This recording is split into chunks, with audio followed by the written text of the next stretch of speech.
अस्सलाम वालेकुम। Programme night addition में हम आपको खुशामदीद कहते हैं। नाजरीन, अमन के अलमबरदार बनने वाले अमेरिका ने दुनिया को एक बड़ी जंग के दहाने पर पहुंचा दिया है। अमेरिका के हाथों ईरानी जनरल कासिम सुलेमानी की हलाकत ने दुनिया को गैर महफूज और ख़तरनाक बना दिया है। जनरल सुलेमानी की हलाकत के बाद से उठने वाले शोले पूरे मशरिक़ वस्ता को अब अपनी लपेट में ले सकते हैं। जनरल कासिम सुलेमानी की हलाकत के फ़ौरन बाद ही ईरान की जानिब से मुंह तोड़ जवाब देने की बातें शुरू हो गई थीं, जबकि सदर ट्रंप भी अपने इक़दाम पर डटे हुए हैं और अब ईरान के सकाफती मकामात को निशाना बनाने की भी उन्होंने धमकी दे डाली है। जबकि कासिम सुलेमानी के जनाजे के मौके पर ईरान की जानिब से सदर ट्रंप के सर की कीमत $8 करोड़ मुकर्रर कर दी गई है। सूरत हाल को मज़ीद कशीदा होने से बचाने के लिए पाकिस्तान समेत मगरबी और जो दीगर आलमी ताकतें हैं, इन्होंने दोनों ममालिक से सब्र और तहम्मुल से काम लेने की अपीलें करना शुरू कर दी हैं। पाकिस्तानी वज़ीर ख़ारजा शाह महमूद कुरैशी ने आज सेनेट के इजलास में पॉलिसी बयान जारी करते हुए कहा है कि ईरान को पैगाम है कि वो किसी कशीदगी में इजाफे के इक़दामात में ना पड़े। जो सब फरीक हैं सब्र और तहम्मुल से काम लें। खित्ता किसी भी नई जंग का मुतहम्मिल नहीं हो सकता। जबकि DGISPR ने भी कल ये बात वाज़े कर दी थी कि खित्ते में अमन के ख्वाह हैं, लेकिन मुल्क की सलामती पर कोई समझौता नहीं करेंगे और खित्ते का अमन ख़राब करने वाले किसी भी अमल का हिस्सा नहीं बनेंगे। अमरीकी एक्शन के बाद ईरानी गम गुस्से से ये अंदाज़ा लगाना कुछ ज़्यादा मुश्किल नहीं है कि खित्ते में जंग के ख़तरात मंडला रहे हैं। जबकि इराकी पार्लियामेंट में अमरीकी फ़ौजियों के इनखला के हक़ में मंजूर होने वाली करारदाद के बाद सदर ट्रंप ने इराक पर भी अब पाबंदियाँ आयद करने की धमकी दे डाली है। सवाल ये है कि क्या ट्रंप दुनिया को एक नई जंग में धकेलने जा रहा है और मौजूदा सूरत हाल में क्या पाकिस्तान ख़ुद को इस सारी सिचुएशन में न्यूट्रल रख पाएगा। इस हमले के फ़ौरन बाद ही आलमी मंडियों में तेल की कीमतें भी बढ़ना शुरू हो गई हैं, जिससे पूरी दुनिया मुतासिर होगी। पाकिस्तान इससे कितना मुतासिर होगा, इस सब पर मैं बात करूंगी। मुझे ज्वाइन कर रहे हैं साबिक वज़ीर ख़ारजा खुर्शीद महमूद कसूरी साहब। अस्सलाम वालेकुम, बहुत बहुत शुक्रिया कसूरी साहब आपका। कसूरी साहब, अमेरिका का ईरानी जनरल पर इराकी ज़मीन पर ड्रोन हमला और उसके बाद से जो रिएक्शन सब आ रहा है वो सबके सामने है। ख़ासकर अमेरिका और जो ईरान के दरमियान कशीदगी बढ़ रही है। हम जानते हैं, आप जानते हैं कि अमेरिका और ईरान के ताल्लुकात 1979 से कशीदा हैं और इस 40 साल के अरसे के दौरान हमने बहुत ज़्यादा उतार चढ़ाव भी देखे कि किस तरह दोनों के ताल्लुकात में सर्द महरी भी रही और ताल्लुकात बहुत ज़्यादा कशीदा भी रहे। लेकिन अब जो रिसेंटली जो अटैक हुआ है, जो सारी कार्रवाई हुई है, जो ईरान का रिएक्शन सामने आ रहा है, इस पर यकीनन खामोश नहीं बैठेगा ईरान। अमेरिका ने आप क्या समझते हैं कि इंतहाई इक़दाम क्यों उठाया और इसके मुमकिना नताइज हो क्या सकते हैं इस रीजन में? जी हाँ, देखें, दोनों का पता नहीं कौन सा पहले है कौन सा बाद में, उन्होंने ये क्यों कदम उठाया है, पहले मुस्तरफ आ जाते हैं। जी। एक तो ये कि प्रेसिडेंट ट्रंप को प्रेडिक्ट करना इम्पॉसिबल है, ये बिल्कुल इम्पॉसिबल है। अब मैं अंदाज़ा लगाता हूँ। एक तो यह है कि वो ये समझ रहे थे कि जो एक सतही किस्म की बात है, कहा यह जा रहा है कि जी अमेरिकन कंट्रैक्टर मारा गया, उसके बाद बगदाद की जो एम्बेसी है उसके ऊपर जिस तरह इराकी गए वहाँ सराउंड कर लिया एम्बेसी को, अमेरिकन एम्बेसी को, तो उन्होंने कहा हम सबक सिखाएं। ये तमाम फैक्टर्स हो सकते हैं, कोई और इनमें वजन भी हो सकता है।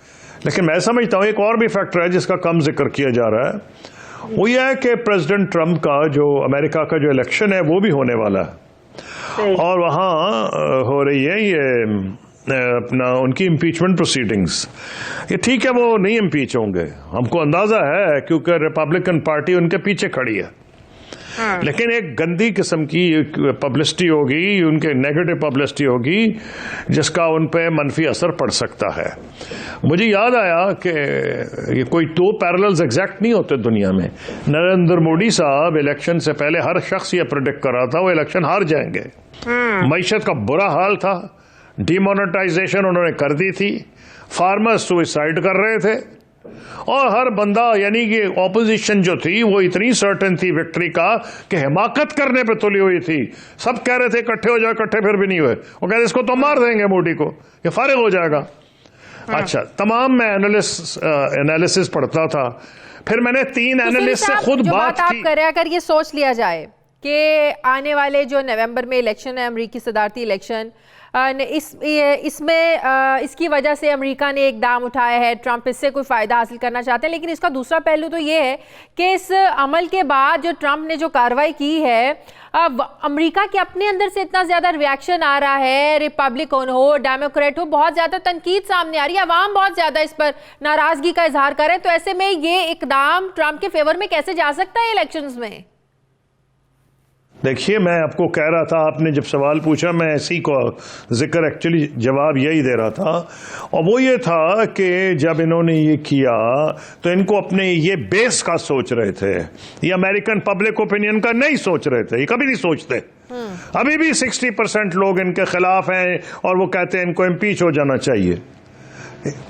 अक्सरियत कम से कम 60 नहीं तो 50 से ज्यादा है, लेकिन वो अपने बेस को सोचते हैं कि मेरा बेस पक्का रहा, नंबर 1।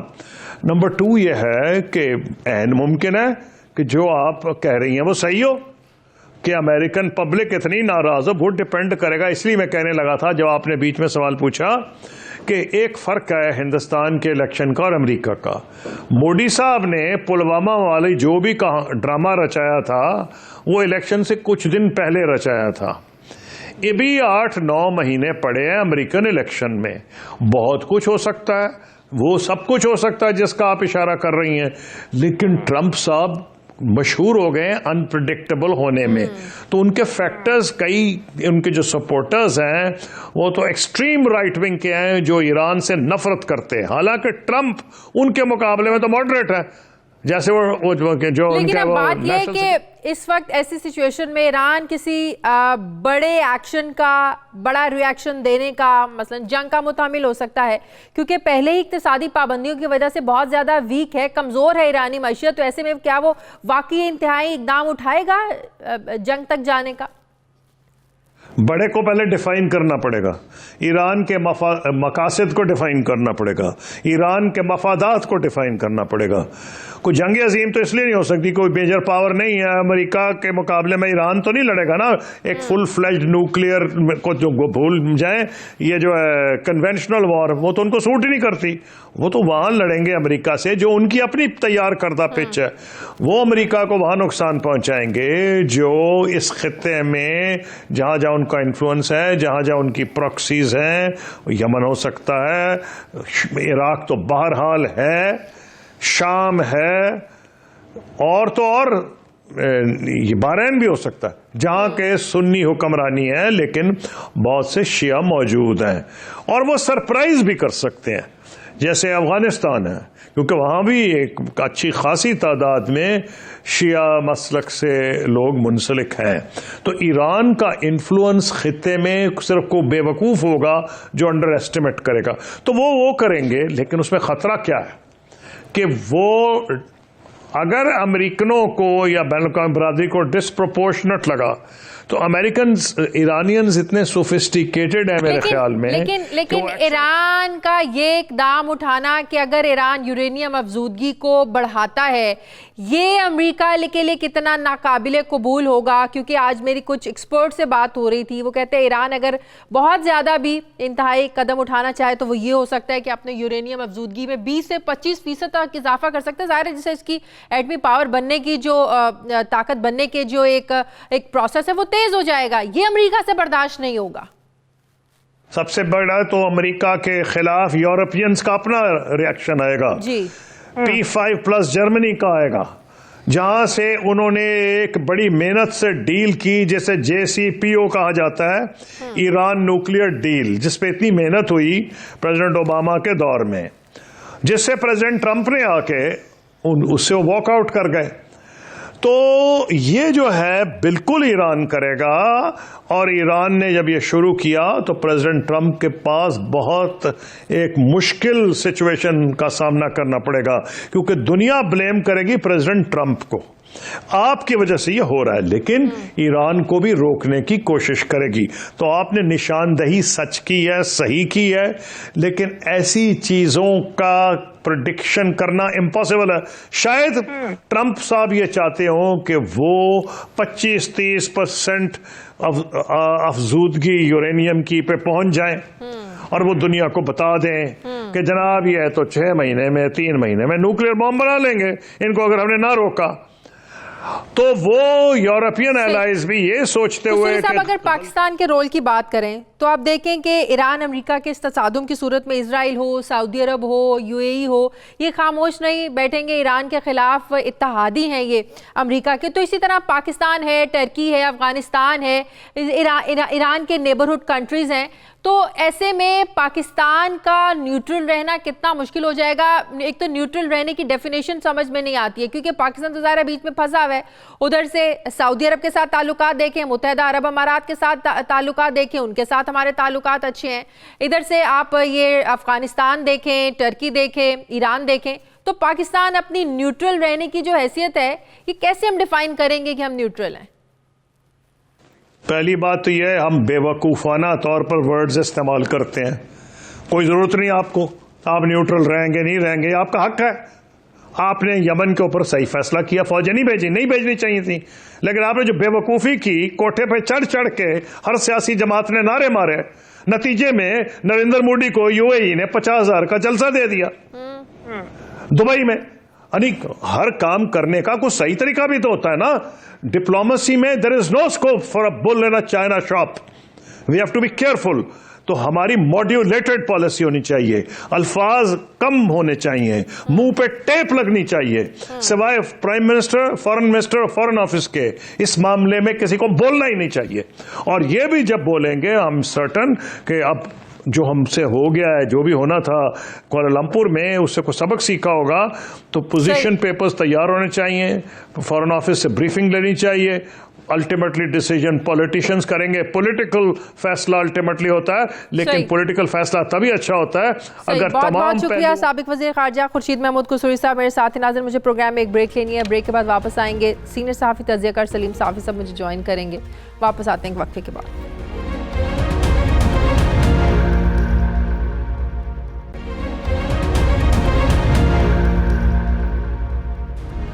ब्रेक के बाद आपको एक बार फिर से खुशामदीद कहते हैं। सीनियर सहाफ़ी तज़किया सलीम साफ़ी साहब ने मुझे ज्वाइन किया। अस्सलाम वालेकुम, शुक्रिया साफ़ी साहब आपका।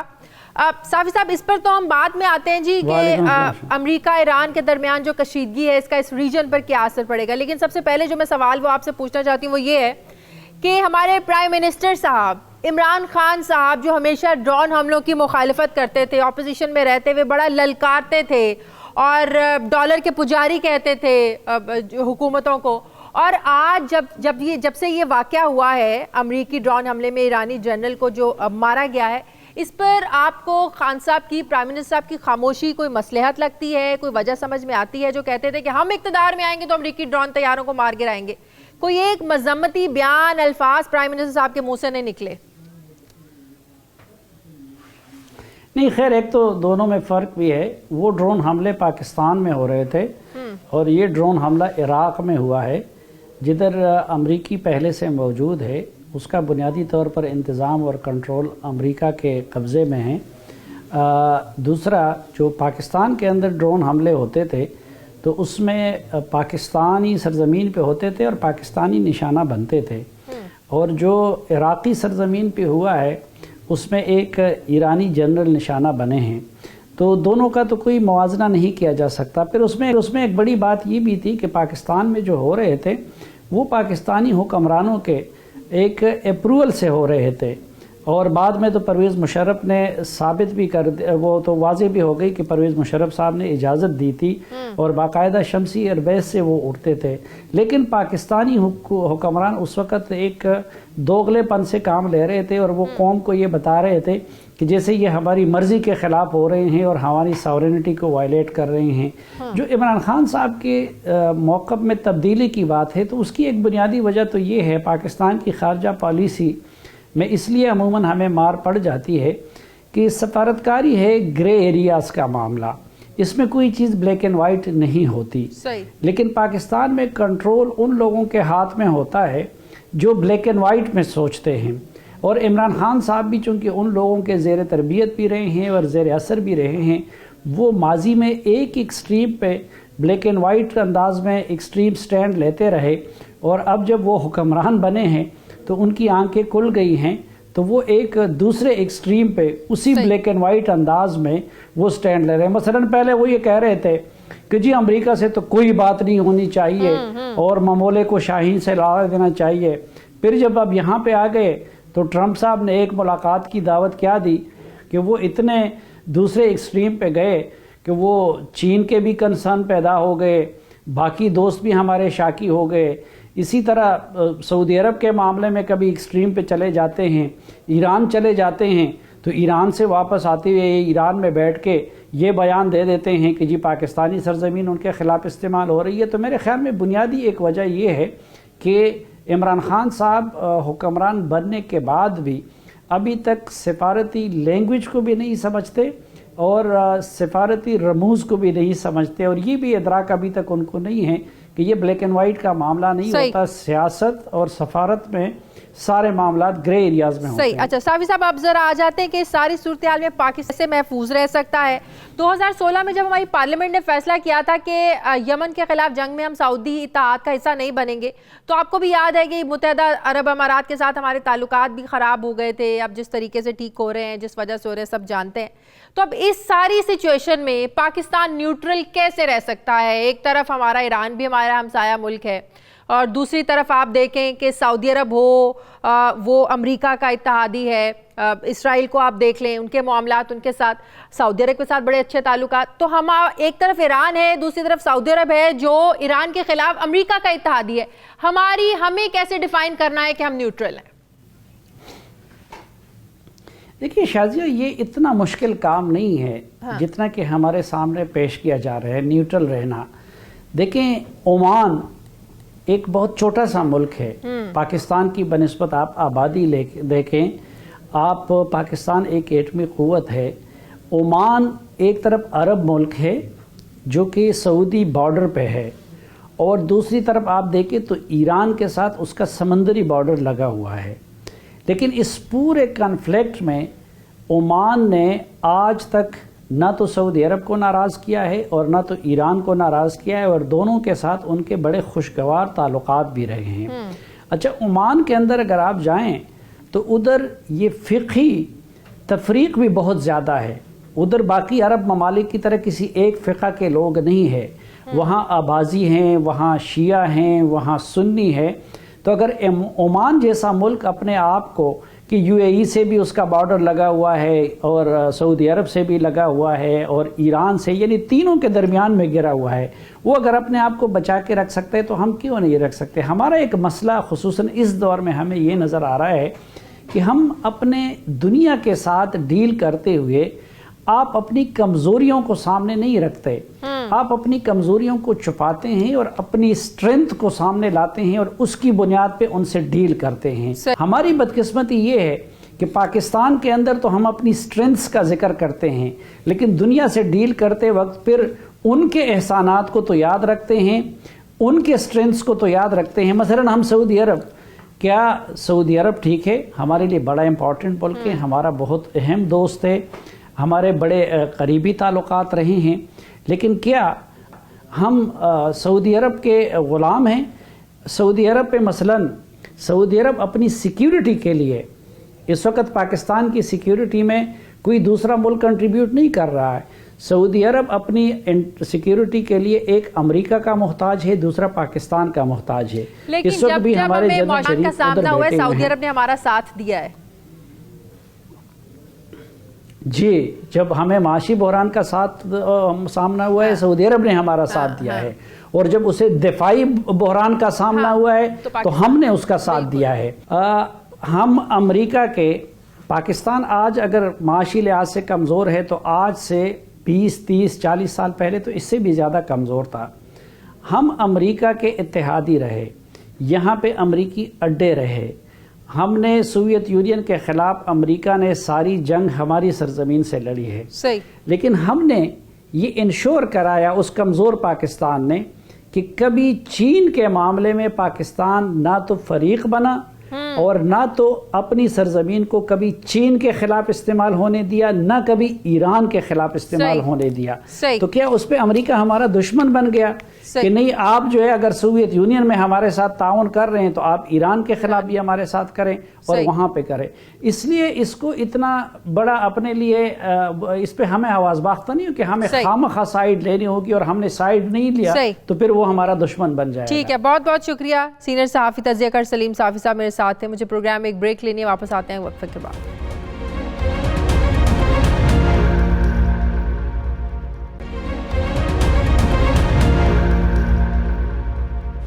नाज़रीन, जो काम गुज़श्ता 10 सालों में जरदारी और नवाज शरीफ नहीं कर पाए, वो काम वज़ीर-ए-आज़म इमरान खान की 17 माह की हुकूमत ने कर दिखाया है। नून लीग और पाकिस्तान पीपल्स पार्टी नैब को काला कानून करार देती रही और खुलकर इस पर तनकीद भी करती रही है, इसकी मुखालिफत भी करती रही है, लेकिन दोनों जमातों ने कभी भी इस कानून को बदलने की कोशिश नहीं की। जबकि तहरीक-ए-इंसाफ की हुकूमत, जो कि एहतसाब का नारा लगाकर इक़्तिदार में आई थी, इसने एहतसाबी इदारे नैब के कानून में तरमीम करके न सिर्फ चेयरमैन नैब के इख्तियारात को महदूद कर दिया है, बल्कि कुछ ऐसी तरमीम भी की गई हैं जिनके बारे में ये कहा जा रहा है कि इससे फ़ायदा ऑपोजिशन और हुकूमत दोनों को ही होगा। नैब ऑर्डिनेंस, ऑपोजिशन जमातों का मौक़िफ़ है इस पर कि वफाकी हुकूमत ने नैब का तरमीमी ऑर्डिनेंस सिर्फ अपने लोगों को फ़ायदा पहुंचाने और एहतसाब के अमल से बचाने के लिए मुतारिफ करवाया है, क्योंकि चंद दिन पहले चेयरमैन नैब ने बयान दिया था कि हवाओं का रुख बदल रहा है। जबकि हुकूमत का ये दावा है कि मईशत का पहिया चलाने, कारोबारी अफराद को बेजा तंग न करने और ब्यूरोक्रेसी के काम में रुकावट दूर करने के लिए नैब कवानीन में तरमीम लाई गई हैं।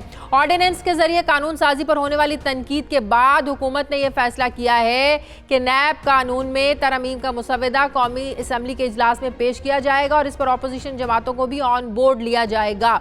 सवाल यह है कि नैब कवानीन में तरमीम से कारोबारी हजरात के अलावा और कौन कौन फ़ायदा उठा सकता है, जबकि माहिरीन की राय इस पर कुछ मुख्तलिफ भी है कि नैब कवानीन में तरमीम का असर नैब में जारी मौजूदा केसेस पर होगा या नहीं होगा। सवाल यह है कि नैब के इख्तियारात महदूद करने के बाद क्या मुल्क में एहतसाबी निज़ाम जो है ये मौसर तरीके से चल पाएगा। इस पर मैं बात करूंगी। माहिर कानून साबिक प्रोसिक्यूटर नैब राजा आमिर अब्बास ने मुझे ज्वाइन किया। अस्सलाम वालेकुम, बहुत शुक्रिया आमिर आपका। आमिर, ये जो तरमीम की जा रही है नैब कवानीन में ऑर्डिनेंस के जरिए, जिस पर ऑपोजिशन बड़ी लेदे कर रही है हुकूमत की, इसका सबसे पहले तो जो मुझे बताएं कि इनका इत्तलाक जो ऑलरेडी केसेस चल रहे हैं, जो इन्वेस्टिगेशन चल रही है, उन पर वो भी इसमें आ जाएंगे, उन पर भी लागू हो जाएंगी ये तरमीम जो नया कानून बनेगा?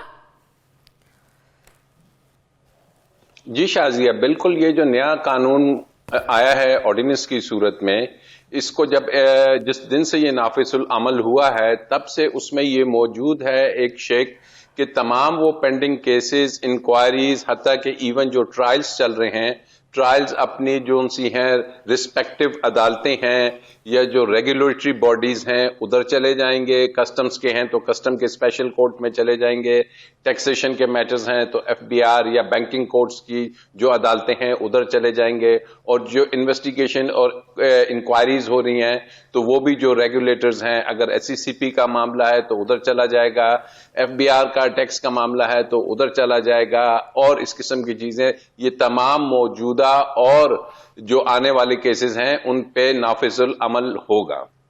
अच्छा, तो ये बताएं कि जो इसमें अब जो नई एक वो डाली गई है शेख के सबूत देने की जो जिम्मेदारी है, अब ये मुल्जिम की बजाय प्रोसिक्यूशन पर डाल दिया। मतलब कि अगर नैब किसी पर कोई इल्ज़ाम लगाता है तो नैब को ये साबित करना होगा। मतलब जितने अब केसेस चल रहे हैं, अब सारे इल्ज़ामात जो हैं वो नैब को साबित करने हैं।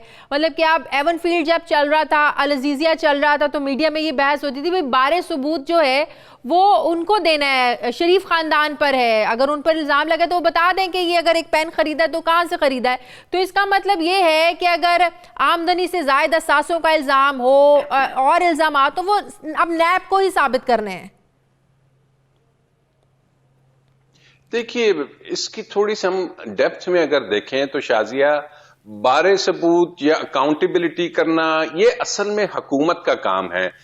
ये ऑर्डिनेंस में चेंजेस, ये शिकों में चेंजेस, इससे कोई फर्क नहीं पड़ने वाला। बारे सबूत ये है कि अगर एक सरकारी ऑफिसर किसी भी ऐसी ट्रांजैक्शन से कनेक्टेड है कि जो कोई करप्शन की तरफ जा रही है तो फिर जो उसके एसेट्स हैं उसको देखना नैब में भी देखा जा सकता है, एफबीआर के कवानीन ऑलरेडी मौजूद हैं वहां पे देखा जा सकता है, आपके जो उनसे एफआईए लॉज हैं उसमें ये देखा जा सकता है। इट्स ऑलरेडी ऑन, ये हमारी बुक्स में हैं। अब ये सिर्फ किताबों में रखने के लिए नहीं है, अवाम को एक और तरफ लगा दिए गया कि पता नहीं अमेंडमेंट्स आ गई। भाई अगर आपसे अकाउंटेबिलिटी नहीं हो रही, ये मौजूदा सिस्टम, मौजूदा नैब अगर अकाउंटेबिलिटी नहीं कर रहा बल्कि वो फैसिलिटेट कर रहा है ऐसे लोगों को कि जिन्होंने करप्शन की हुई है, तो फिर खान साहब को चाहिए कि वो एफआईए का अदारा उसको मजबूत करें और उसमें तमाम ये चीजें मौजूद हैं। असल इशू है कि अकाउंटेबिलिटी के इस नासूर को खत्म कैसे करना है। ये जो हम हालिया देख रहे हैं, इससे पहले वक्फे से पहले जो आप बात कर रही थी, ये अमेरिका, ईरान और ये मजबूरी पाकिस्तान जैसे ममालिक की यही है कि यहां पे ये करप्शन का नासूर पब्लिक ऑफिस होल्डर्स के जरिए इंजेक्ट किया जाता है, इकोनॉमी को कमजोर किया जाता है और जब किसी मुल्क की इकोनॉमी कमजोर होती है तो फिर उसको दूसरे ममालिक डिक्टेशन भी देते हैं, फिर वर्ल्ड बैंक भी उसको डिक्टेशन देता है, अमेरिका भी देता है, सऊदी अरब भी देता है और ये तमाम देते हैं। तो आपको लगता है कि जो तरमीम की जा रही है इससे आपका जो एक अकाउंटेबिलिटी का प्रोसेस है ये इससे मुतासिर होगा? मैं समझता हूं अकाउंटेबिलिटी की अगर विल है और वाकई ही करना चाहते हैं तो ये नैब ऑर्डिनेंस की तरमीम, तो ये फलान, आप सीधा सीधा एफआईए को पावर्स दें, सही बंदे लगाइए। नैब को आपने देख लिया कि नैब अकाउंटेबिलिटी करने के काबिल ही नहीं है, जिसकी बहुत सी वजूहात हैं। कानून से ज्यादा इदारे की सलाहियत को देखा जाना है और में वो लोग बैठे हुए हैं कि जिन्हें इस पर्पस के लिए वहां पे इंडक्ट किया गया था कि आपने जो ये अकाउंटेबिलिटी जब होगी पब्लिक ऑफिस होल्डर्स की तो आपने इनको पकड़ने की बजाय इनको बचाना है। तो I think it's high time कि अवाम को अब समझ जाना चाहिए कि ये जो हम ऑप्टिक्स टीवी पे देखते रहे, हमें अकाउंटेबिलिटी सिर्फ आपके मीडिया पे नजर आती थी या नैब के प्रेसेस में नजर आती थी, लेकिन अदालतों में हमें कभी अकाउंटेबिलिटी नजर नहीं आई कि वाकई कोई सजा हो रही है। सब तो छूट के चले गए। और एक बात बड़ी इंपॉर्टेंट है, अवाम अकाउंटेबिलिटी को देखेगी कि जब आसिफ जरदारी, नवाज शरीफ की फैमिली, फरियाल तालपुर, इनको सजाएं होंगी तो नीचे ये मैसेज जाएगा। कौमों में जो है ना ये लानत करप्शन की, ये ऐसे शिकों से खत्म नहीं होती। आपको एक कौम बन के आप दुनिया से भी फाइट कर सकते हैं, जिसकी मिसाल आपके सामने ईरान की है कि आपको यकजा होना है, आपको एक लाइन लेनी है। ये नहीं कि आज बाहर जाने की इजाजत देनी है तो आज जमानत की इजाजत देनी है, तो आज जाके आपने आगा सिराज को भी उठा लेना है, आज जाके आपने ख्वाजा साद रफीक को भी बंद करना है।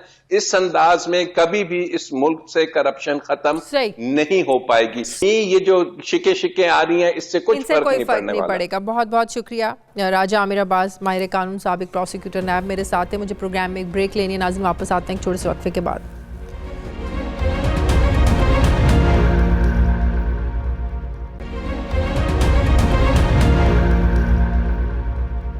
नाज़रीन, अब जब अपोजिशन और हुकूमती जमात में मुख्तलिफ मामलात पर बातचीत हो रही है तो इस हवाले से एक मुस्बत खबर ये भी सामने आई है कि वफाक और सिंध के दरमियान बर्फ़ पिघलने लगी है। ज़राए से मिलने वाली इत्तलात के मुताबिक मुश्तरका मफादात काउंसिल में वज़ीर आज़म इमरान खान के भरपूर ताउन पर वज़ीर आला सिंध मुराद अली शाह ने तारीफ़ी ख़त लिखा है। ज़राए के मुताबिक वज़ीर आला सिंध ने ख़त में ये लिखा है कि वो मुश्तरका मफादात काउंसिल के मशकूर हैं कि इसने सिंध के मौक़िफ़ को तस्लीम कर लिया है। वो LNG के मामले को स्ट्रीम लाइन करने के लिए मुशीर तवानाई की मेज़बानी के मुंतज़िर भी हैं।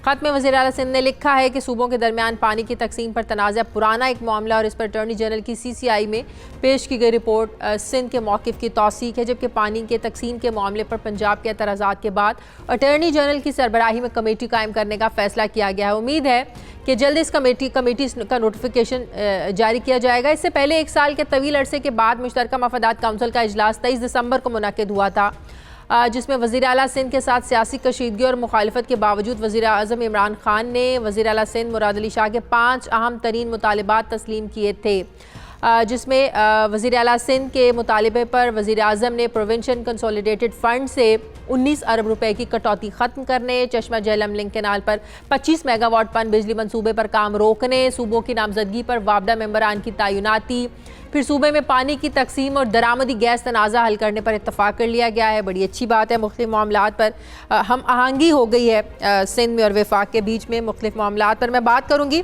सुहेल भट्टी जो इस्लामाबाद के ब्यूरो चीफ, बहुत शुक्रिया सुहेल आपका। सुहेल, इसको अच्छी मुस्बत और अच्छी खबर तो है कि सिंध और वफाक में मामलात हल हो रहे हैं, क्या इसका पस मंज़र उससे जोड़ा जा सकता है कि जो बिलावल भुट्टो ने MQM को कहा था कि आप हमारे साथ आएँ, हम आपको ज़्यादा वजारतें देते हैं, तो फिर एक खलबली सी मच गई थी और हुकूमत ने भी कहा था कि मामलात को हल किया जाएगा।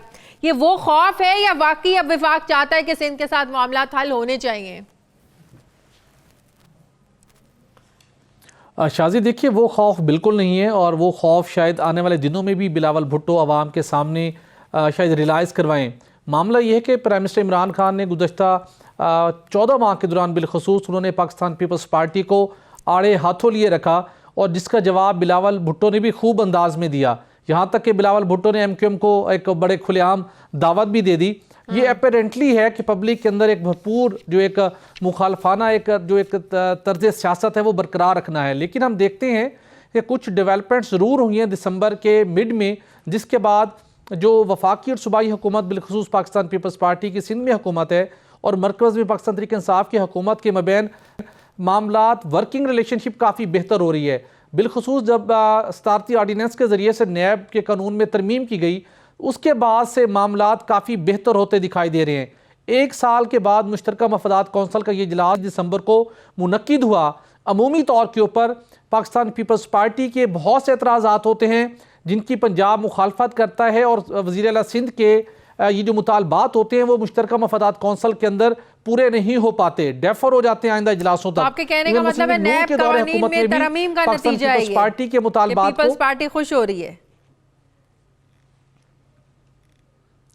जी, यकीनी तौर के ऊपर ये एक वर्किंग रिलेशनशिप है, जो एक कंफर्ट एक जोन मिला है पाकिस्तान पीपल्स पार्टी को, क्योंकि अब आइंदा हफ्ते नैब का जो आर्डीनेंस है, तरमीमी आर्डीनेंस, वो भी पार्लियामेंट में पेश की जाएगा और पाकिस्तान पीपल्स पार्टी मजीद उसमें तरमीम करना चाहती है। लेकिन जो असल चीज़ पॉइंट आउट करने की है कि प्राइम मिनिस्टर इमरान खान ने मुश्तरका मफादात कौंसल के इजलास में वज़ीर आला पंजाब उस्मान बुज़दार साहब के वाज़े मुखालफत के बावजूद वज़ीर आला सिंध मुराद अली शाह के 5 बड़े मुतालबे तस्लीम किए हैं। जिसके नतीजे में पंजाब की ब्यूरोक्रेसी के अंदर भी बड़ी हलचल पैदा हुई है, क्योंकि बहुत से ऐसे मामलात जो कि प्राइम मिनिस्टर की जानिब से तस्लीम किए गए सिंध के लिए, उससे पंजाब बुरी तरह से मुतासिर होगा। जिसकी मैं एग्जाम्पल देना चाहूँगा कि चश्मा जेहलम लिंक केनाल के ऊपर सिंध का मुतालबा तस्लीम नहीं किया जाता, और इरसा की जानिब से बड़ी तगोदो के बाद NOC जारी किया गया था। पंजाब की जानिब से वहां पर 25 मेगावाट का पन बिजली का मंसूबा लगना था। वज़ीर आला सिंध ने इस मामले को टेकअप किया मुश्तरका मफादात के कौंसल में। वज़ीर आला पंजाब उस्मान बुज़दार ने मुखालफत की, लेकिन PM ने उनके एतराज़ात को साइड पे रखते हुए इरसा के NOC को अमल दरामद उस पर रोक दिया है कि ये मनसूबा फिल वक्त नहीं लगेगा। 19 अरब रुपए की कंसोलिडेटेड फंड से कटौती का मामला था, वज़ीर आला सिंध का मुतालबा तस्लीम कर लिया गया। उसके बाद चेयरमैन वापडा और जो वापडा के मेंबरान हैं, हमने देखा तैनाती का तरीके सामने थे, काफी ज्यादा एक दूसरे पर बयानबाजी भी की जा रही थी। ये बहरान भी यकीनन हल हो जाएगा। जी, यकीनी तौर के ऊपर एक अच्छा पब्लिक पॉइंट ऑफ व्यू से एक अच्छा इकदाम है, अच्छी शुरुआत है, क्योंकि इस इकदाम से कराची समेत सिंध भर के अंदर बहुत से मुतासिर जो कि वफाकी हुकूमत की जानिब से मतलूबा तवज्जो और फंड्स न मिलने के बायस मुतासिर हो रहे थे, उनके ऊपर काम की रफ्तार बेहतर हो सकेगी। वफाक का जो सूबों के साथ उसका किरदार है उसमें भी बेहतरी देखने को मिलेगी। लेकिन मामला ये है कि अब वज़ीर आला सिंध जो तारीफ़ी ख़त लिखने पर मजबूर हुए हैं इमरान खान साहब को, वो चाहते हैं कि उनके मजीद कुछ मुतालबात भी मंजूर हों जो बिलखसूस सिंध के तरक्याती मनसूबों से मुतल्लिक है। ताहम दूसरी जानिब वज़ीर आला पंजाब उस्मान बुज़दार साहब जितनी लेवरेज और जितनी स्पेस मिली है मुश्तरका मफादात के कौंसल के पहले ही इजलास के अंदर वज़ीर आला सिंध को, वो उसके ऊपर थोड़े से डिस्टर्ब दिखाई ज़रूर दी। चूँकि वज़ीर आला पंजाब उस्मान बुज़दार सूबाई ब्यूरोक्रेसी से ब्रीफिंग लेके आए थे, उन्होंने उनको तैयार करके भेजा था कि पंजाब का इंटरेस्ट क्या है, आपने किस तरीके के साथ उस इंटरेस्ट को प्रोटेक्ट करना है। लेकिन उस्मान बुज़दार साहब की तमाम तर एफर्ट्स के बावजूद मुश्तरका मफादात कौंसल के अंदर वज़ीर आला सिंध मुराद अली शाह का सिक्का चला, उनकी बात को माना गया। तो ये चीजें एक डायरेक्शन में बेहतरी जाने तो बढ़ रही है। लेकिन जो पंजाब मफादात हैं, वज़ीर आला पंजाब उस्मान बुज़दार ये चाहते हैं कि उनकी भी प्रोटेक्शन होना लाजिम है।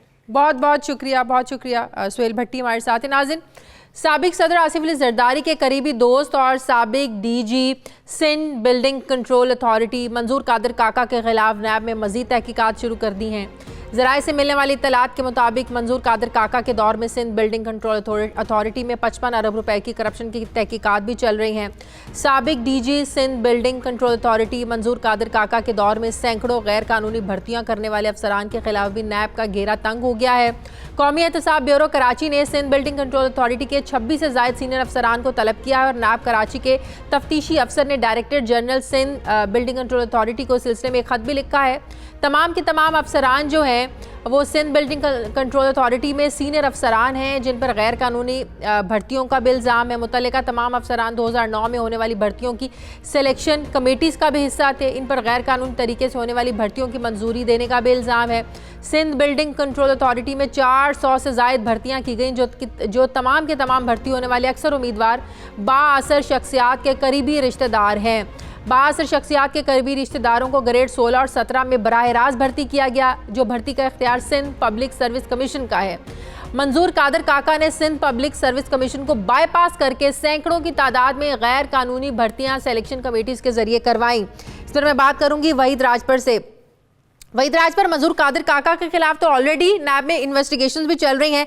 अभी जो इन्वेस्टिगेशन है वो स्पेसिफिकली इसमें है कि आपने सिंध पब्लिक सर्विस कमीशन को बाईपास करके अपनी मर्जी के लोगों को ग्रेड 16-17 में भर्ती किया। अभी स्पेसिफिकली इस तनाजुर में ये इन्वेस्टिगेट किया जाएगा इसको। देखें जी, ये मंजूर कादर काका के खिलाफ शादिया 3 इंक्वायरियाँ पहले ही चल रही हैं। उसमें जो 55 अरब रुपए हैं वो एनओसियाँ इन्होंने जारी की थी। मुख्तलिफ शहर भर में जो ओल्ड एरिया है वहाँ पर पाबंदी थी, कोई बिल्डिंग जो है तामीर नहीं होनी थी, लेकिन वहाँ पर गैरकानूनी तरीके से तामीरात की इजाज़त दी। इसी तरह जो नक्शे पास किए गैरकानूनी तरीके से, एनओसियाँ जारी की गई खिलाफ ज़ाब्ता। तो दूसरी जो नैब ज़रा ये बता रहे हैं कि एंटी मनी लॉन्ड्रिंग की भी जो इंक्वायरी चल रही है, तो ये इस समय जो 3 इंक्वायरियाँ इसके खिलाफ चल रही हैं। ये चौथी इंक्वायरी जो है नैब की जानिब से शुरू की गई है। जो गैरकानूनी भर्तियां हैं, क्योंकि 16 और 17 ग्रेड में सिंध पब्लिक सर्विस कमीशन का इख्तियार है, उनको बाईपास किया गया। जो है कमेटियां तश्कील दी गई, बाईपास करके मनपसंद अफराद को जो है वो इसमें भर्ती किया गया 16-17 ग्रेड में। पहले जो पूरा का पूरा जो सिंध कंट्रोल अथॉरिटी है वो उसको सियासत के नजर जो है कर दिया गया या नहीं, क्योंकि नैब पर यही तो तनकीद होती है, एक के बाद दूसरा, दूसरे के बाद तीसरा इल्जाम, लेकिन नैब साबित कुछ नहीं कर पाता। शादिया देखिए, ये भी बड़े अरसे से 55 अरब रुपए की जो मंजूर कादर काका के खिलाफ इंक्वायरी चल रही है। दूसरी जो इंक्वायरी हैं तो मुसलसल कोई अभी तक कोई ना रेफरेंस फाइल हो सका है। कुछ अर्सा पहले जो है उनके गिरफ्तारी के लिए भी जो है चेयरमैन नैब की जानिब से मंजूरी दी गई थी कि इस हवाले से कार्रवाई की जाए, गिरफ्तारी के लिए कोई ठोस किस्म के इक़दाम किए जाएं, लेकिन उस पर भी कोई अमल दरामद नहीं हो सका। अभी 26 अफसरान हैं सिंध बिल्डिंग कंट्रोल अथॉरिटी के। 5 जो रिक्रूटमेंट कमेटियाँ थी, सिलेक्शन कमेटीज़ तश्कील दी गई थी, उनके सरबराहान हैं 5 जो है। इसी तरह 21 सीनियर तरीन अफसरान हैं, उनको तलब किया गया है बयानात कलमबंद करने के लिए। ये क्योंकि इनके जो भर्तियां हुई हैं, इनके बाद इससे पहले जो पीपल्स पार्टी से भर्तियां हुई, तो सिंध बिल्डिंग कंट्रोल अथॉरिटी मुकम्मल तौर पर जो है अब जो है सियासत के नज़र हो गया है, क्योंकि भर्तियां पॉलिटिकल बुनियादों पर हुई। मेरिट को जो है उसकी खिलाफ वर्जी करके मुख्तलिफ भर्तियाँ की गई। पार्टियों के जो है मुख्तलिफ जो हुक्मरान आया उन्होंने भर्तियाँ की। तो